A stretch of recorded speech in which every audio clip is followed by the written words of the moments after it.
Hello viewers, this is Suman Dutta. তো আজকে যে ভিডিও তোমাদের সামনে প্রেজেন্ট করতে যাচ্ছি সেটা হলো কি এডুকেশন প্যাডাগজি থেকে কিছু গুরুত্বপূর্ণ প্রশ্ন।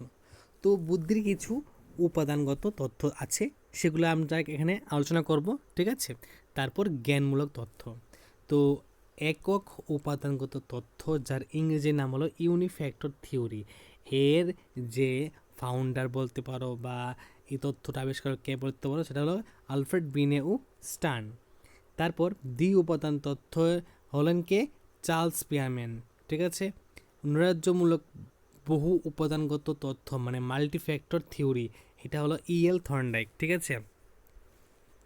প্রাথমিক মানসিক শক্তি ও দলগত তথ্য থাস্টুনের, প্রাথমিক মানসিক শক্তি ও দলগত তথ্য থাস্টুনের। নমুনা বাছাই তথ্য বা স্যাম্পলিং থিওরি থমসম্যান, ঠিক আছে। কার? নমুনা বাছাই তথ্য বা স্যাম্পলিং থিওরি থমসনের।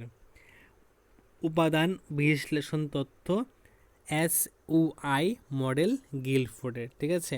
কর্মপর্যায় ভিত্তিক তথ্য পিএফ ভার্নার, কে? P F Verner. বুদ্ধির জ্ঞানমূলক তথ্য হলো কি? প্রথমটা হলো তথ্য প্রক্রিয়াকরণ তথ্য, এটা হলো Robert Sternberg. Multiple intelligence theory Howard Gardner. Mental functions theory Arthur Jensen. বিকাশ উন্নয়নমূলক তথ্য হর্ন এবং ডুনান্ডসন, ঠিক আছে। তো এই হলো একটা গুরুত্বপূর্ণ ক্লাস। যদি ভিডিও ভালো থাকে অবশ্যই ভিডিও শেয়ার করবে।